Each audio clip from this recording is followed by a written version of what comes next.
ఆంధ్రప్రదేశ్లో కూటమి ప్రభుత్వం కొలువుదీరి నారా చంద్రబాబు నాయుడు గారు ముఖ్యమంత్రిగా ప్రమాణ స్వీకారం చేసిన తర్వాత ఆంధ్రప్రదేశ్ రాష్ట్రం అన్ని రంగాలలో అభివృద్ధి బాటలో దూసుకువెళ్తోంది. ఎన్నో కార్పొరేట్ కంపెనీలు అలాగే ప్రభుత్వ ప్రైవేట్ రంగ సంస్థలు ఆంధ్రప్రదేశ్లో భారీగా పెట్టుబడులు పెడుతూ ఉన్నాయి. ఇప్పటికే ఆంధ్రప్రదేశ్లో గడిచిన 16 నెలల కాలంలో 10 లక్షల కోట్ల రూపాయల మేర పెట్టుబడుల రూపంలో వస్తే విశాఖ కేంద్రంగా చేసుకుని 6 లక్షల కోట్ల రూపాయలు ఇప్పటికే పెట్టుబడులుగా వచ్చాయి. అందులో 3 లక్షల కోట్ల రూపాయలు డేటా సెంటర్ రూపంలో అయితే వచ్చాయి. ఇప్పుడు విశాఖ కేంద్రంగా ఆంధ్రప్రదేశ్లో ఉన్నటువంటి కూటమి ప్రభుత్వం భాగస్వామ్య సదస్సుని ఇక్కడ ఏర్పాటు చేసింది. ఈ భాగస్వామ్య సదస్సులో 105 దేశాల నుంచి కూడా దేశ విదేశాల నుంచి ప్రతినిధులు అయితే ఇక్కడికి వస్తూ ఉన్నారు. ఈ భాగస్వామ్య సదస్సులో పాల్గొంటూ ఉన్నారు. ఇప్పటికే ఈ భాగస్వామ్య సదస్సు ద్వారా 10 లక్షల కోట్లకు సంబంధించినటువంటి ఒప్పందాలు కూడా కుదిరాయి. ఇక్కడ భాగస్వామ్య సదస్సు ఏర్పాట్లు ఎలా ఉన్నాయి, అసలు ఇక్కడ ఎన్ని కంపెనీలు వచ్చాయి, మొత్తంగా ఎంతమందికి ఉపాధి ఉద్యోగ అవకాశాలు దక్కబోతున్నాయి అనేది మనం తెలుసుకుందాం. ప్రస్తుతం నరసరావుపేట ఎంపీ అయినటువంటి శ్రీకృష్ణదేవరాయ గారు మనతో ఉన్నారు. ఆయనతో మాట్లాడదాం. సార్ హాయ్ అండి. నమస్కారం. బాగున్నారా? బాగున్నాండి. సార్, విశాఖ కేంద్రంగా ఇప్పుడు భాగస్వామ్య సదస్సు అయితే జరుగుతోంది. దేశ విదేశాల నుంచి కూడా పెద్ద ఎత్తున ఇక్కడికి పెట్టుబడిదారులు వస్తూ ఉన్నారు. ఆంధ్రప్రదేశ్ ప్రభుత్వం కూడా వారికి భారీగా రాయితీలను అయితే అందజేస్తూ ఉంది. ఎలా అనిపిస్తుంది సార్? 2024 ఎలక్షన్ అయిన తర్వాత దేశం మొత్తం కూడా ఆంధ్ర రాష్ట్రం వైపు చూసింది. ఎందుకంటే మనకు వచ్చిన రిజల్ట్ అలాంటిది. మనకు వచ్చిన ఎంపీస్ అంతమంది రావడం జరిగింది, అలాగే మన ఎమ్మెల్యేస్ కూడా అంతమంది గెలవడం జరిగింది. ఈరోజు వైజాగ్లో జరుగుతున్న ఇన్వెస్ట్మెంట్ సమ్మిట్ ద్వారా ప్రపంచం అంతా కూడా ఆంధ్రప్రదేశ్ వైపు చూస్తూ ఉంది, విశాఖపట్నం వైపు చూస్తూ ఉంది. ఒక పాజిటివ్ అట్మాస్ఫియర్ ఈరోజు కనిపిస్తూ ఉంది. ఇన్వెస్టర్స్ ఎవరైతే ఇండియాకు వస్తూ ఉన్నారో మొట్టమొదటిగా చూస్తూ ఉంది ఆంధ్రప్రదేశ్లో ఏమైనా అవకాశం ఉందా అని చూస్తూ ఉన్నారు. ఎందుకు చూస్తూ ఉన్నారు అంటే ముఖ్యమైన కారణం 2. ఏదైతే గూగుల్ విశాఖపట్నంకి వచ్చిందో, అలాగే రెండోది ఆర్సెనల్ మెటల్ ఏదైతే స్టీల్ది ఆంధ్రప్రదేశ్కు ఇన్వెస్ట్మెంట్ ప్రామిస్ చేయడం జరిగింది. ఈ రెండింటి వల్ల కూడా చూస్తూ ఉన్నారు. ఎందుకు అది ఆ కంపెనీస్ వచ్చినంత మాత్రాన్ని వచ్చినంత మాత్రాన్ని కాదు, అవి ఏ విధంగా వచ్చినాయి అనేది ప్రపంచంలో అందరికీ మాట్లాడుకుంటారో తెలుస్తుంది. మిగతా వారందరూ కూడా అంతగా పరిగెత్తలేక దాని గురించి పెద్ద పడుచుకోక వదిలేసిన పరిస్థితి ఉంటే, మనం ఆంధ్రప్రదేశ్లో అటు చంద్రబాబు నాయుడు గారు కానీ లోకేష్ గారు కానీ ఇద్దరూ కూడా ఈ రెండింటిని ఆంధ్రప్రదేశ్కి తీసుకురావాలని వాటిని అన్ని విధాలుగా కూడా కేంద్ర ప్రభుత్వం వైపు నుంచి ఒప్పించి దానికి కావాల్సిన వెసులుబాట్లన్నీ కూడా వారికి కావాల్సిన క్లారిటీ అంతా కూడా కేంద్ర ప్రభుత్వం వైపు నుంచి విప్పించి గూగుల్కి అయితే కానీ అలాగే ఆర్సెనల్ మెటల్ కానీ తీసుకురావడం జరిగింది ఆంధ్రప్రదేశ్కి. కాబట్టి ఒకసారి ఇంత ఫాస్ట్గా అవుతున్నప్పుడు, ఇంత స్పీడ్గా అవుతున్నప్పుడు ఇన్వెస్ట్మెంట్స్ తప్పకుండా అందరూ చూస్తారు. ఇప్పుడు ఇండియాలో ఇన్వెస్ట్మెంట్ అంటే ముఖ్యంగా కావాల్సింది ఇన్సెంటివ్స్, లేకపోతే మిగతా ఇన్ఫ్రాస్ట్రక్చర్ కంటే కూడా ముందు కావాల్సిన ఎంత ఫాస్ట్గా నేను ఇన్వెస్ట్మెంట్ తీసుకొచ్చి పెట్టినప్పుడు ఎంత ఫాస్ట్గా నేను ఎగ్జిక్యూట్ చేయగలను అనేది చూస్తారు ఇండియా. ఇంతకుముందు చంద్రబాబు గారి నోటి నుంచి ఈజ్ ఆఫ్ డూయింగ్ అనేటువంటి పదాన్ని ఎక్కువగా వింటూ ఉండేవాళ్ళం. కానీ ఈ మధ్య కాలంలో చూసుకున్నట్లయితే స్పీడ్ ఆఫ్ డూయింగ్ అది ఎక్కువగా వినపడుతుంది. అలాగే దానికి అనుగుణంగా కూడా ఆంధ్రప్రదేశ్ రాష్ట్రంలో పెట్టుబడులు అయితే వరదలా వస్తూ ఉన్నాయి. ఎలా చూడాలంటారు?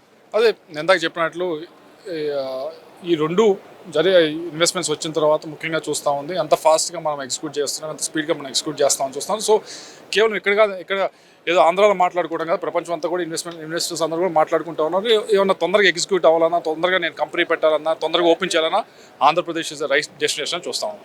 గత ప్రభుత్వ పాలనలో వెనక్కి వెళ్ళిపోయినటువంటి కొన్ని కంపెనీలు కూడా ఇప్పుడు మళ్ళీ ఆంధ్రప్రదేశ్ రాష్ట్రంలో పెట్టుబడులు పెట్టేందుకైతే భారీగా ముందుకు వస్తూ ఉన్నాయి. ఎలా అనిపిస్తుంది సార్? నిన్న లోకేష్ గారు ఒక ట్వీట్ చేయడం జరిగింది. ఆ ట్వీట్ ప్రకారంగా అంటే వైకాపా ప్రభుత్వ హయాంలో ఒక సంస్థ ఇక్కడ పెట్టుబడులు పెట్టకుండా వెళ్ళిపోవడం, ఇప్పుడు ప్రభుత్వ మార్పిడి తర్వాత వారు మళ్ళీ ఇక్కడికి రావడం, 80,000 కోట్ల రూపాయల మేర పెట్టుబడులు పెట్టేందుకు సిద్ధమవుతున్నారు. ఎలా చూడాలంటారు? ఉదాహరణకి నాకు ఇన్వెస్ట్ ఇండియా అని ఒక ఆర్గనైజేషన్ ఉంది, సెంట్రల్ గవర్నమెంట్ సంబంధించింది. అక్కడ ఆఫీసర్ నన్ను కలవటం జరిగింది ఒక 6 to 7 months బ్యాక్. ఆయన చెప్తా ఉన్నాడు ఏమనంటే, సార్ మేము 2019 నుంచి 2024 దాకా ఎంత డ్రైవ్ చేసినా, ఏ కంపెనీ ఇండియాకి వచ్చే ఇన్వెస్ట్మెంట్ కంపెనీ ఏదైతే ఉందో వాటిని ఆంధ్రప్రదేశ్ వైపు డ్రైవ్ చేద్దామన్నా కానీ ఏది ఫుడ్ ప్రాసెసింగ్ మన స్ట్రెంగ్త్, అటువంటి కంపెనీస్ కూడా వెళ్ళమంటే కూడా వెళ్ళని పరిస్థితి ఉంది.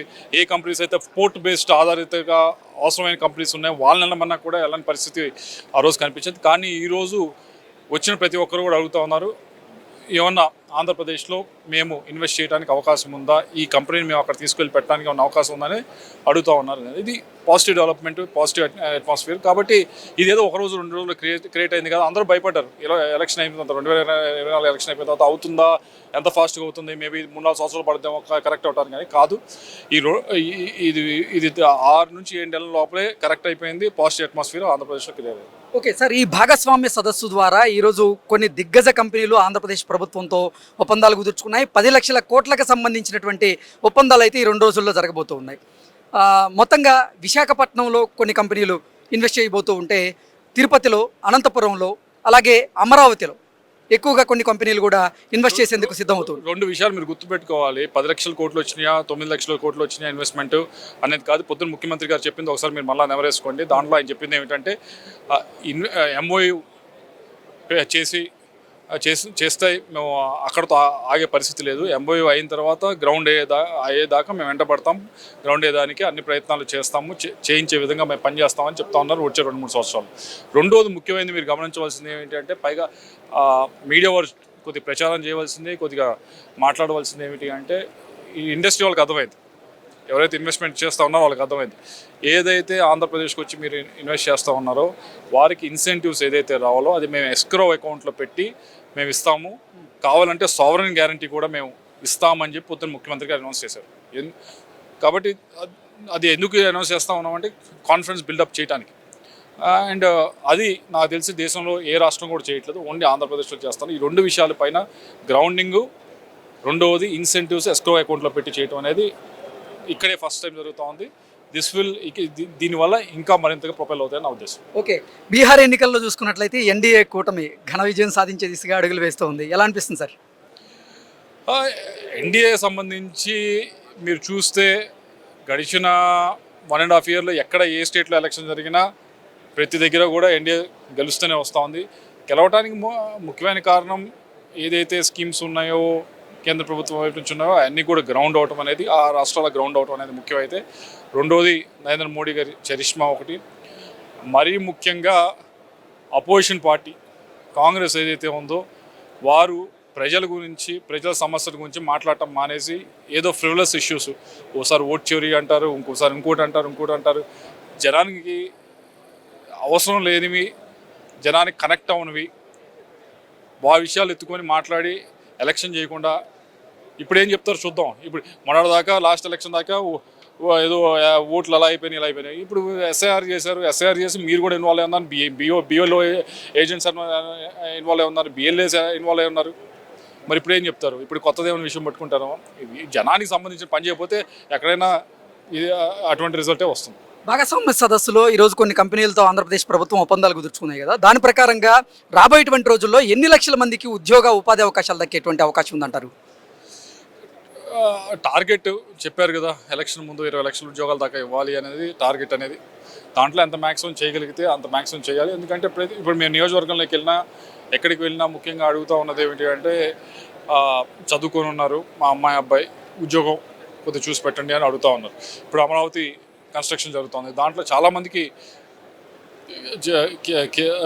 ఫ్రమ్ మేనేజర్ లెవెల్ నుంచి కింద దాకా చాలామందికి ఉద్యోగ అవకాశాలు కల్పించడం జరిగింది. చాలామంది వచ్చి పనిచేస్తారు. అలాగే ఇన్వెస్ట్మెంట్స్ మనం తీసుకురాగలిగితే, ఇన్ఫ్రాస్ట్రక్చర్ డెవలప్ చేయగలిగితే చాలా ఉద్యోగాలు వస్తాయి. మనం యువత ఏదైతే కోరుకుంటో నెరవేర్చగలుగుతాం.